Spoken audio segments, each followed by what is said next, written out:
Now, at the beginning, you said that C-273 is focused upon the Truth and Reconciliation Commission report, and more specifically, recommendation number 6. And you said that this is targeting cases that were found in residential schools. And the fear was that Section 43 would, to take my colleague's expression, normalize violence against Indigenous children. Do we have examples? Now, of course, we all know that this happened, but do we have any examples in our case law that set the standard that this was acceptable, under which Section 43 allowed someone exercising parental authority in a school to act in a violent manner, be it sexual abuse, physical abuse against a child? Do you have examples in which this was deemed acceptable under Section 43? To my knowledge, no. Mr. Viltort, I imagine you have the same answer. So specifically for residential schools, we may find some examples, but we can refer to the Judge Arbour ruling for Canadian Foundation that looked into how Section 43 was applied in the past in different situations that were, or rather, that would be considered as an excessive use of force today. And in those cases, Section 43 could not apply. And we've, of course, heard of some more extreme situations. The decision today is clearly that Section 43 does not apply to extreme uses of force. And in this case, the person could be accused of assault. So if I've understood correctly, what C-273 suggests is that we repeal Section 43 because the fear is that it may authorize forms of violence that it has in fact never authorized and would not authorize now. And we're focusing here on some very rare, extreme, dramatic cases of violence against children. And so C-273 wants to repeal Section 43 for, and I'm sorry to say it, but for nothing. Because the type of violence that we're looking at would never be allowed under Section 43. And we're putting those who exercise parental authority in a situation where they're simply going to have to find a replacement form of protection for Section 43, maybe in other articles of the Criminal Code or under case law, the things that could make up for these shortcomings that are left by repealing Section 43. That's really what we're doing here, right? Well, you're referring to a very broad range of cases. Here we're focusing on the most serious cases of the use of violence and excessive frustration, whereas in Section 43, it's still applied for cases where, as the Supreme Court stated, for more transitory forms of violence.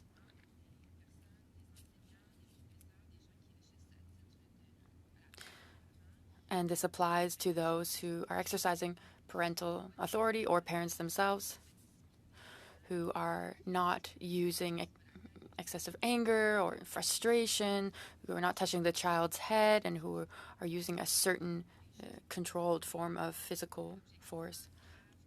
We are considering the examples that it covers are less serious than what you're referring to.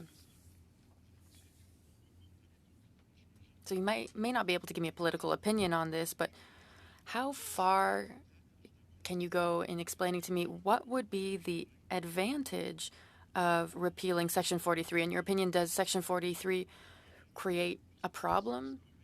Maybe Back in 1920, it was a problem, but today in 2024, is Section 43 problematic? Now, of course, I cannot give you any legal advice this morning, but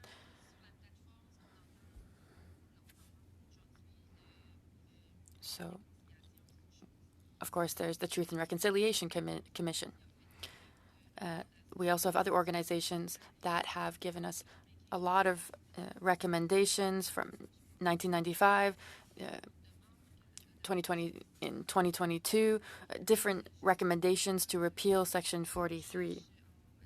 And this supports other texts that state that corporal punishment is harmful to the development on an emotional level for the child. There are other elements to this that are related to what I've just mentioned that state that we should repeal Section 43. So I just want to make sure that we're understanding each other. When you've spoken of other states, of the United Nations, and their stance on corporal punishment. What we're aiming to abolish here is actually corporal punishment. So, for example, I'm going to hit you because you weren't nice. Corporal punishment. But the use of reasonable force in the upbringing of a child is not really what we're talking about here, I think.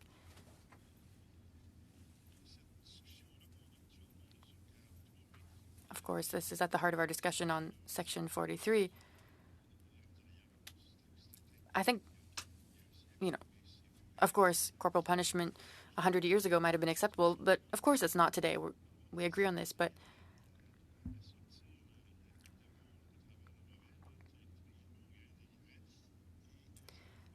it's a different discussion when it comes to reasonable force. So we really need to distinguish between these two things.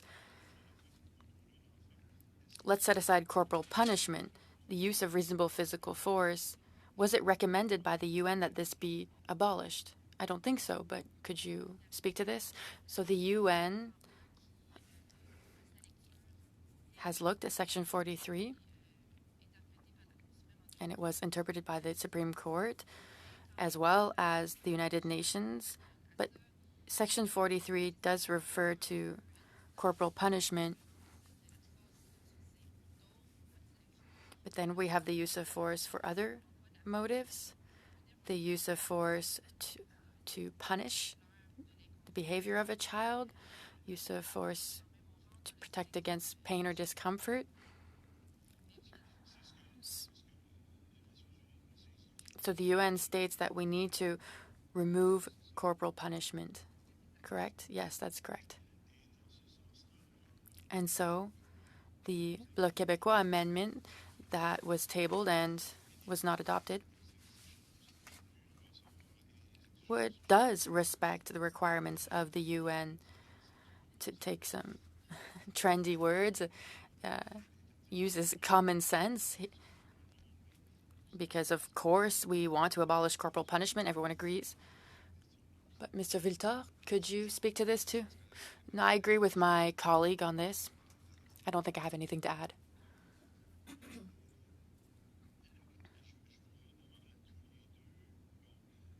Now, a question for both of you.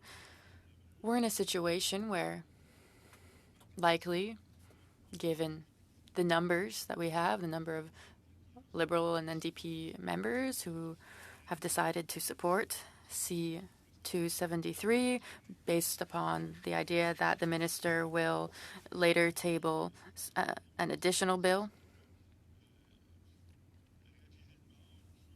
Do you think that the minister could save us later from this?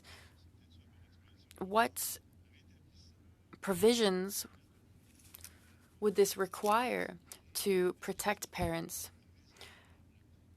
when they use reasonable force in the upbringing of their children?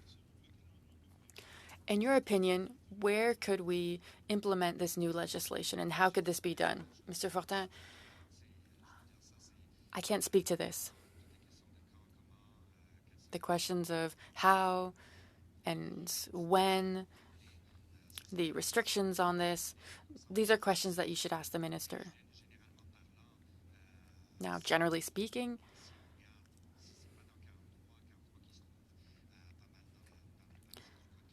if it's not under Section 43 of the Criminal Code where we have these forms of protection, I would assume that you'd have to take a look at the general application of clauses related to assault, but I cannot speak further to that. Okay, so I guess it's useless to ask you if you are optimistic about this. I cannot answer that question. Okay. I have no further questions, Madam Chair. Thank you. Thank you, Mr. Fortin. Yeah, just quickly, Madam Chair, very interesting questions from Mr. Fortin. And one thing I wouldn't want people to be left with any illusion on this is the common law defenses that are sometimes referred to as, by some witnesses. It's almost like, well, don't worry. If we take out Section 43, there's other common law defenses, other defenses in the criminal code, or an even bigger worry is, don't worry, we're going to bring in some new amendments to the criminal code at some future point. Those common law defenses and other possible defenses that are in the code, they were in the code in 2004 when the Supreme Court ruled that, and I quote, removing Section 43, quote, risk ruining lives and breaking up families, a burden that in large part would be borne by children and outweigh any benefit derived from applying the criminal process. So any suggestion that there's other defenses in the code that should we recklessly remove Section 43 would somehow pick up the slack is refuted by the Supreme Court itself, which highlighted in the majority decision the risk, the very high risk to families and to teachers of removing Section 43. I just want to point that out because, to my knowledge, there's been no new defenses added to the code that would somehow apply that didn't exist prior to that Supreme Court decision.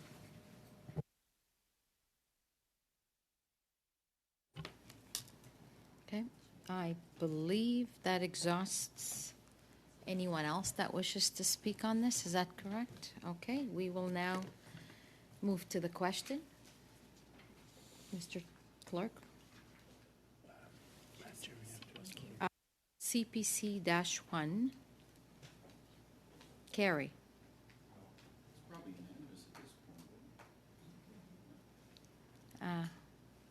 Yes. You want to vote? Yes. Mr. Clerk?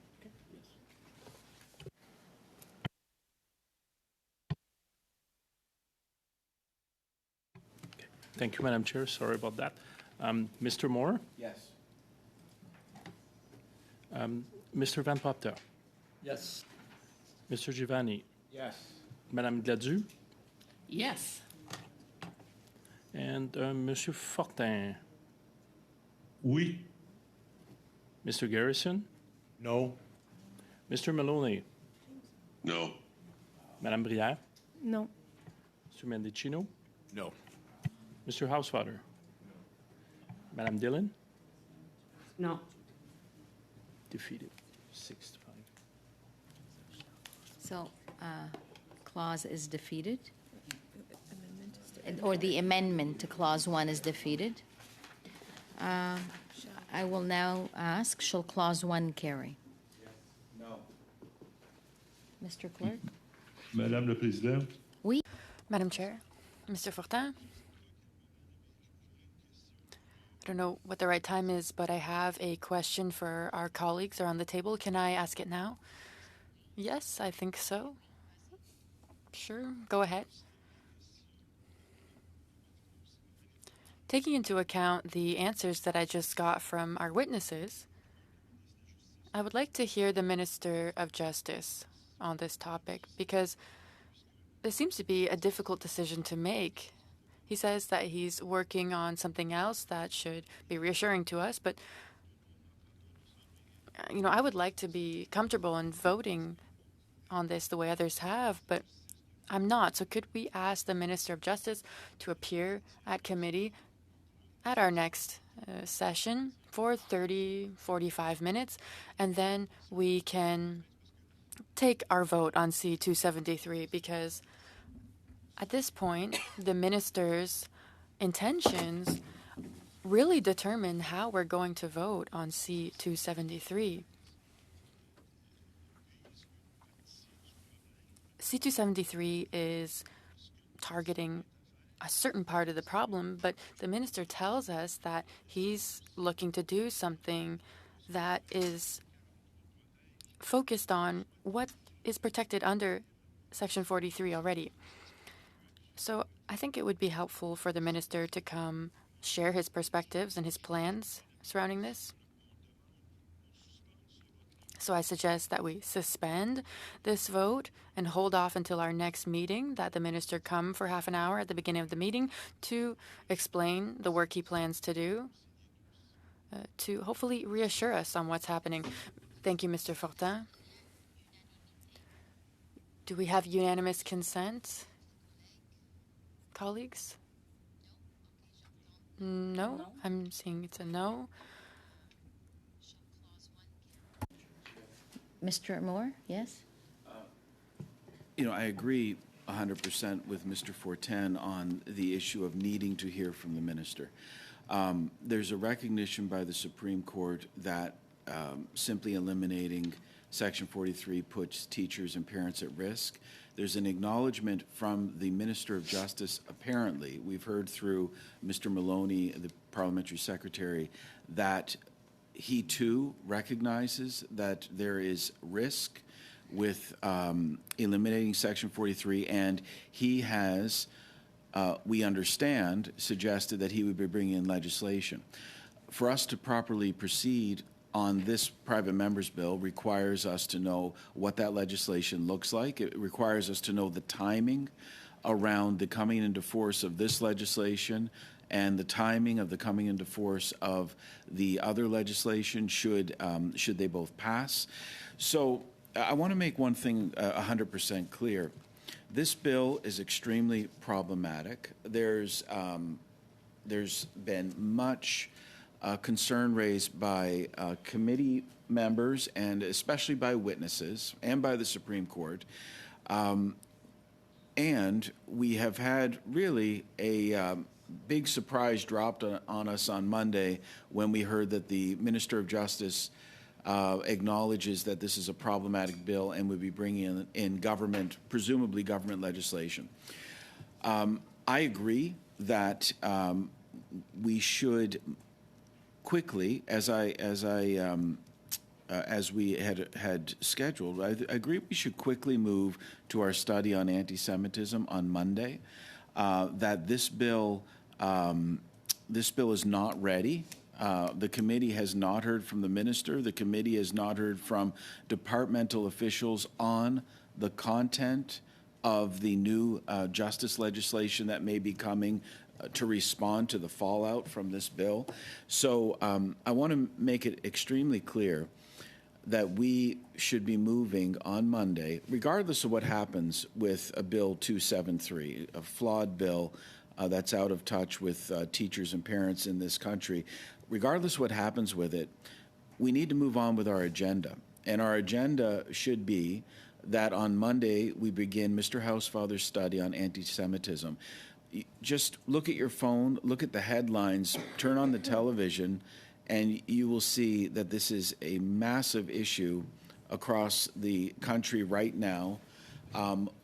That's why we have agreed as a committee unanimously to study Mr. Housefather's motion, and that's why I believe we should be studying Mr. Housefather's motion on Monday.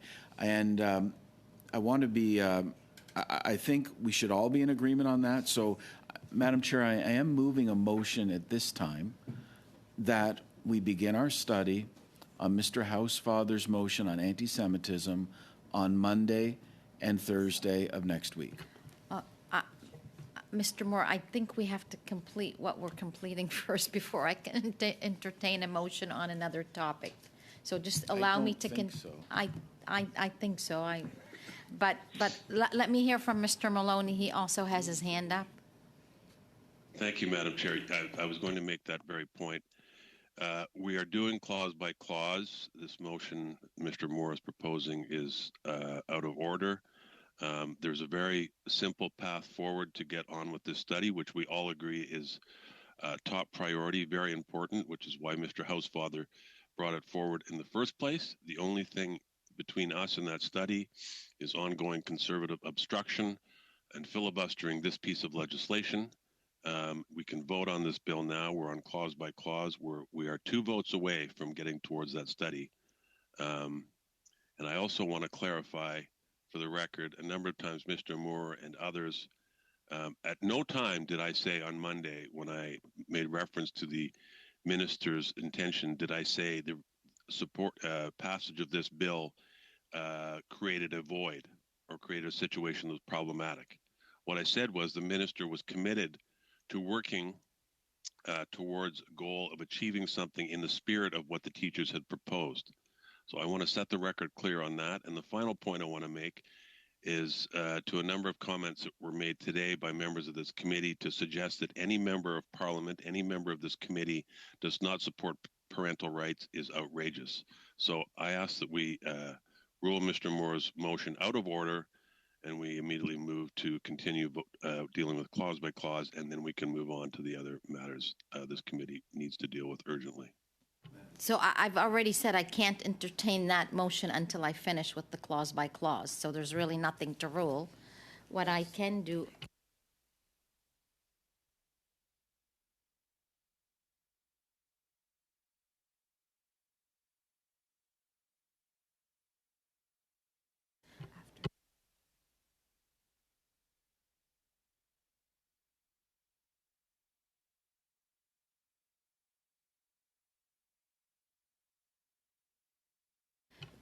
So as I was reminded, and thank you for having all kinds of advice here beside me, I've already asked shall clause 1 carry.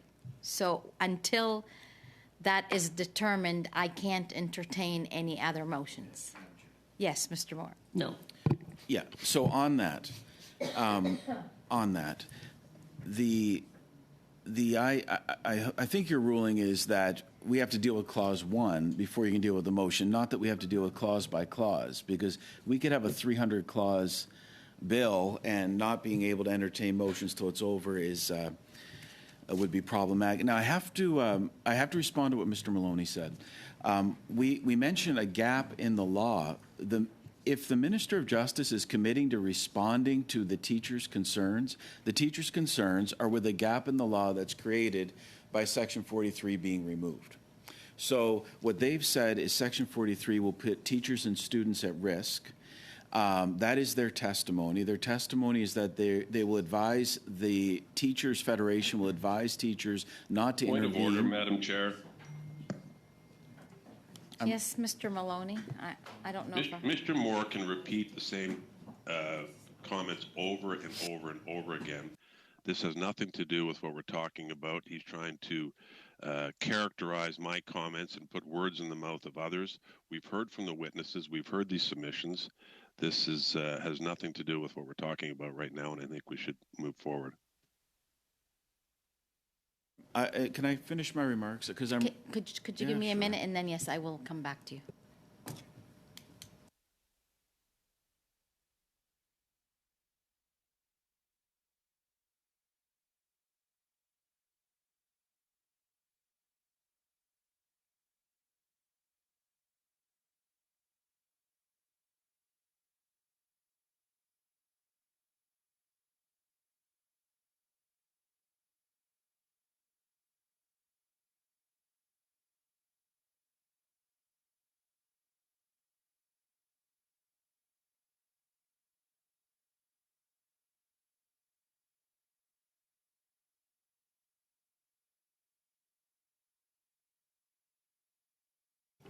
Okay, please go ahead.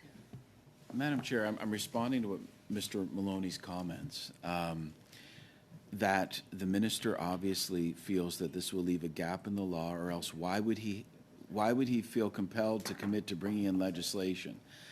So that is the point, and that is the concern, and that's the foundation for the basis that this bill is not ready to be passed. The other thing that's extremely troubling for me, and Mr. Maloney basically said the quiet part out loud, and that is somehow that the Liberals and NDP are using the passage of an extremely problematic and controversial private members bill that is completely irrelevant in the context of the Supreme Court decision to hold up Mr. Housefather's study on anti-Semitism, which is urgent, which is timely. So that's what's happening. I mean, it's been said, and I want to be crystal clear that if we do not study the motion on anti-Semitism, we should begin our study on Monday on that motion.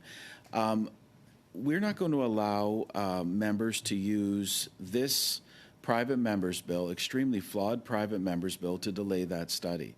So if we're not studying the motion on anti-Semitism on Monday, it's because the Liberals and NDP don't want to study the motion on anti-Semitism on Monday. It is that clear. There is no rule. There is no rule. If members would like to point me to the rule that says we have to complete our study on this before we can study the anti-Semitism motion on Monday, I would love to see it. But the fact is, everyone around this table knows there is nothing preventing us from that study, and this is an attempt to blackmail committee members into moving on to a study by passing an extremely flawed bill. Madam Chair, it's out of order. Okay, Mr. Moore, listen. Okay, Mr. Maloney, was there anything else on that point? Because I do want to move on. I've already made my decision. If somebody wishes to challenge me, please go ahead. I welcome that. This committee has agreed unreservedly, if that's an English word, on a number of times that the study on anti-Semitism will commence when we finish this clause by clause. Nobody is not agreeing to that. We never put a specific date. In fact, I was trying to figure it out a date last time when nobody was able to agree. So we want to finish this study, this clause by clause, this bill that we are doing, because we do have important work to do other than that bill. And so I'm looking for everybody's attention here to continue so that we can do that. I've already made my decision. If anybody wishes to go against it, please say so. I have no problem. As the chair, I welcome it. I will continue again now. Shall Clause 1 carry? Yes. I mean, no. I think he needs unanimous consent. I actually heard yes, too. Call the vote. All right, we'll call the vote. Thank you. Okay, thank you, Madam Chair. The vote is on Clause 1. Mr. Maloney? Yes. Madame Brière? Oui. Monsieur Mendicino? Oui. Monsieur Housefather? Oui. Madame Dillon? Oui. Mr. Moore? No. Mr. Van Popta? No. Mr. Giovanni? No. Madame Gladue? No. Monsieur Fortin? Oui. Mr. Garrison? Yes. Yeas 7, nay 4, carried. Thank you very much. I have a new clause, too, and I'm going to ask the member to move G-1. Madam Chair. Madam Chair. Yes, Mr. Moore? All right. Now, subject to your, in compliance with your ruling, we've dealt with that motion. We've dealt with that clause. I would like to now move a motion that that this committee, irrespective of any misunderstanding of decisions that were made in the past, that this committee begin our study on anti-Semitism on Monday and on Thursday of next week. Madam Chair, you already ruled on that. It's out of order. No, it's not. I have, and I'm not going to allow this particular motion on specific dates because I know from speaking to committee members, I cannot give a specific date to the study because there's things we have to Point of decide before we can start the study and call the witnesses. Madam Chair, that's not Point of how. order. Madam Chair- Gladue, go ahead. Yes, Chair. You had correctly ruled that the motion was out of order while we were in the middle of voting on a clause-by-clause thing. But when we completed that task, then the motion is not out of order when it is made. Madam Chair, my motion is absolutely in order. I'm making this committee can decide to. We could decide as a committee. There's a lot of Madam Chair. Madam Chair, you've ruled, and if the members wish to challenge your ruling, they can. Your rulings are not debatable by the committee members. They can be challenged. And I am completely confident that the committee will uphold your ruling. But we can't debate your rulings each time you make one. I agree with that. Well, Madam no. Chair, what is your ruling? My ruling is I cannot entertain a motion on studying. No, we've already made the motion on studying. We will be studying on the date to start that because we are not prepared to do that until we finish this clause by clause. Well, Madam Chair, if I may, you're saying listen, are not prepared to do that. No, I have a motion. You're not speaking for us because we are not prepared to do that. My motion Point of order, Madam Chair. is that we begin study on Monday. And I understand why the Liberals and NDP don't want to vote on my motion because they're using the start of that study to leverage passage of this terrible bill. So, Madam Chair, my motion is 100% in order. There's no rule that says we can't adjust our schedule at any time. So, Mr. Moore, listen, I respect what you're saying. I do because I know you're a learned member of the committee, and I actually respect you. So that's pretty good. I can cite for you at least 3 legal reasons why I'm ruling you out of order. If you would like me to do that, let me suspend for a minute. I'll write them down and I'll read them. I actually have reasons that I can do what I'm doing. You've not given us 48-hour notice. This is a substantive. It has nothing to do with what I'm dealing with here, and I can go on and on. But if you'd like me to quote your sections or you'd like me to give you more facts or evidence, I'm happy to do that. I just need to collect my thoughts and consult with the team here. Otherwise, I would say, let's continue or challenge, and you can vote on it. I'm certain in my ruling. So, Madam Chair, is it your ruling that this committee could not decide to study the anti-Semitism motion on Monday? Point of order, Madam Chair. Yes, Mr. Moore. I think we've dealt with this. I will be moving on. I'm sorry. I mean, Mr. Maloney. I'm moving on. Was there something else? The issue at hand is as simple as this. He's asked for something. You've ruled on it. We don't sit there and debate the reasons after the fact. You don't have to justify it. You've made your decision. It's as simple as that. We need to move on. Otherwise, we could be here all day listening to what amounts to nothing more than griping and disagreement. We have a process. There's procedure in place. Let's follow it. So, Mr. Maloney, I'm asking if you would please move G-1 as the one who brought it in. Thank you, Madam Chair. So moved. Okay. Do you have anything to say on it?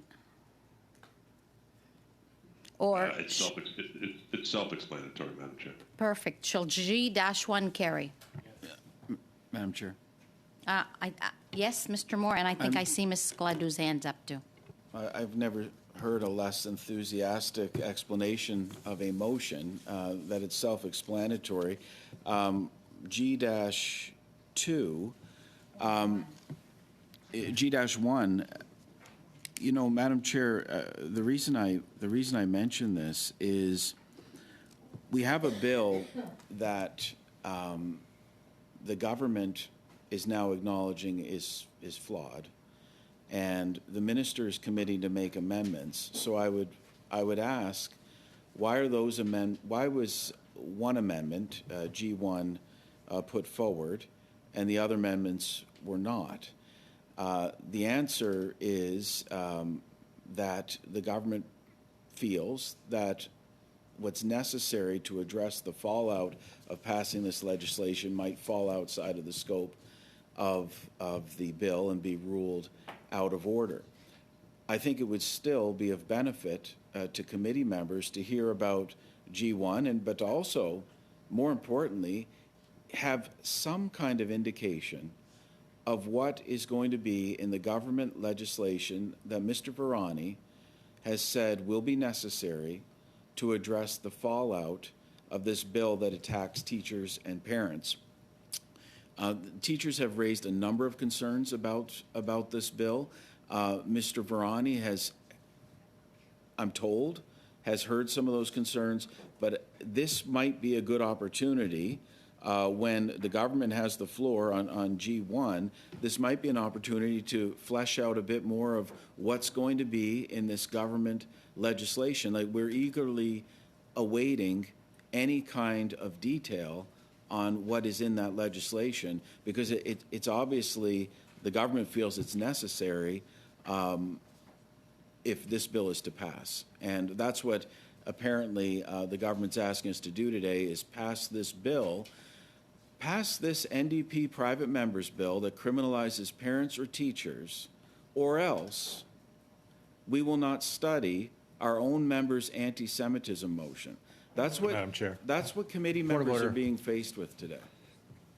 I have a point of order, Mr. Garrison. Madam Chair, I've let this go several times, but it is against the rules of the House, which apply in this committee, to impugn the motives of other members. And so Mr. Moore has used the word blackmail. He's used other things implying what the motivations members have are in supporting this bill. I unreservedly support this bill. I have no other motivations. I would very much like to move on to the study of anti-Semitism and Islamophobia, and it is out of order and a breach of privilege for Mr. Moore to imply that we have motives other than those which we have stated in this committee.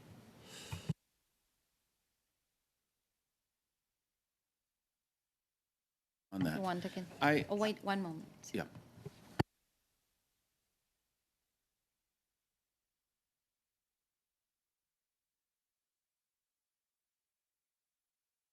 Mr. Moore. Yeah, Madam Chair, I'm not impugning the motives of any individual around this table who wishes to support this legislation. Like, if you want to support extremely flawed legislation that targets parents and teachers, that is your right, and as a member of Parliament, you're accountable for your decisions. I'm not impugning the motives of why someone would support this legislation. What I'm saying is, it's very clear that passing this bill is being used. Point of order, Madam Chair. He's repeating exactly the same breach of the rules that I have complained about previously.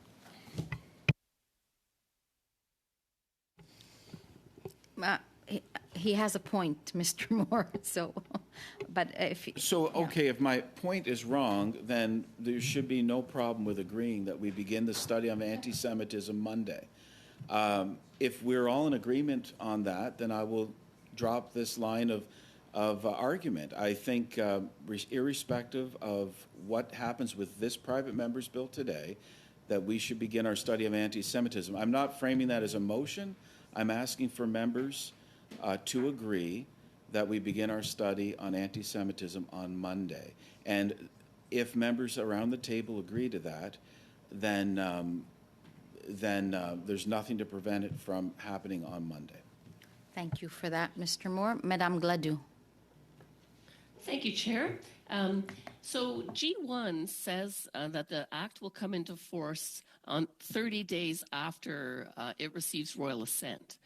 And I don't think that is the right timing for the coming into force on this, because clearly the Minister of Justice has said that he will bring legislation forward to address the concern that the teachers expressed, that if we remove Section 43, they won't have any protection until he puts it back in somewhere else. So I don't really think that this bill should come into force until that other protection is in place. And so, I would be prepared to make an amendment if there's agreement to do that. But that's really what I'm thinking. You can't take away the protection and then leave it not there for some period of time. Really, you don't want Section 43 to come out until Minister Varani has had a chance to bring in the legislation to address the teachers' concerns.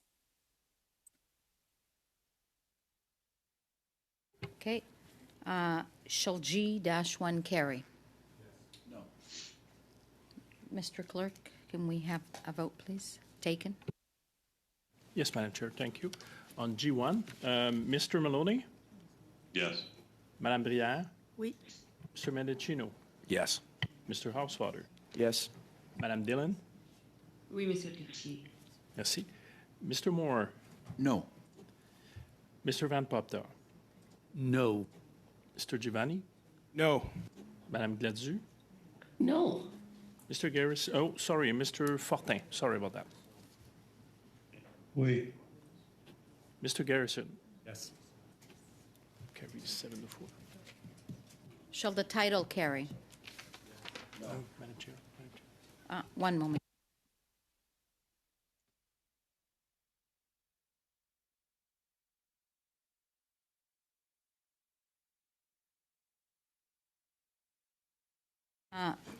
So shall the title carry, Mr. Clerk? Would you please do the vote? Yes, thank you. Mr. Maloney, Yes. Madame Brière, Oui. Mr. Mendicino, Yes. Mr. Housewater, Yes. Madame Dillon, Oui. Mr. Moore, No. Mr. Van Popta, No. Mr. Giovanni, No. Madame Gladue, Definitely not. Mr. Fortin, Oui. Mr. Garrison, Yes. carries. The title is carried. Shall the bill as amended carry?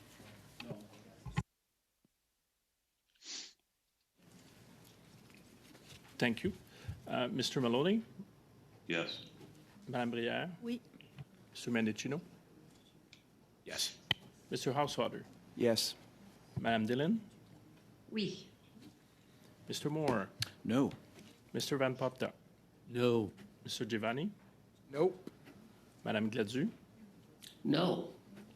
Mr. Fortin, Oui. Mr. Garrison, Yes. carries, Madam Chair. Shall the chair report the bill as amended to the House? No. By division? Or would you like a recorded vote? On division. Shall the committee order a reprint of the bill as amended for the use of the House at report stage? On division. Thank you very much. That concludes the clause by clause. First, let me thank all the witnesses for coming here to provide us support the last 2 days. Thank you very much. Members, I'm asking you not to move. Thank you to the members. We will now adjourn this meeting, and I am going to go in business in camera for those that wish to stay from the members.